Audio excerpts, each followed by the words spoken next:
On avait été épargnés. Et voilà, on est tombé comme de nombreuses équipes là-dedans. Et voilà, on n'y a pas échappé jusqu'au bout de la saison. On a tenu longtemps, mais pas assez longtemps. Mais bon, voilà, après, c'est comme depuis le début de saison, il faut s'adapter. Le staff médical a pris des bonnes décisions et en fermant le club pour pouvoir permettre voilà, d'essayer de stopper du moins la circulation. Et ça, pour le moment, ça a marché puisqu'on peut rejouer ce week-end, donc tant mieux. On a essayé, les joueurs comme le staff, d'en tirer quelque chose de positif. Je pense que ça a permis aussi de reposer. Ça faisait 15 semaines qu'on était en train de jouer.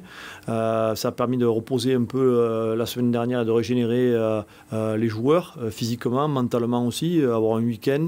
Je trouve qu'il y a beaucoup de fraîcheur depuis le début de la semaine, une bonne qualité encore ce matin, une bonne matinée avec beaucoup d'implication, de sérieux. Donc il faut en tirer profit. Voilà, on a travaillé en petit groupe en début de semaine, ça nous a permis de travailler un peu plus sur certains détails. Par groupe de 5, tu peux rien travailler sur le rugby, c'est compliqué. Alors tu fais des choses, mais tu bricoles.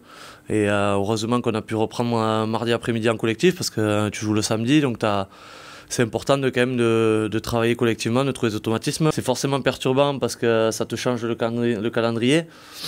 Parce que je ne vais pas vous le cacher, on avait une semaine de vacances qui était prévue après le match de Bayonne.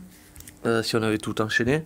Là, forcément, ça les décale. Mine de rien, on va pas se plaindre, hein, parce qu'on n'est pas à plaindre. Comme je l'ai dit depuis le début de l'année, on continue à jouer, mais jouer des saisons et pas avoir une semaine de vacances alors qu'on est à mi-février, ça commence à être long.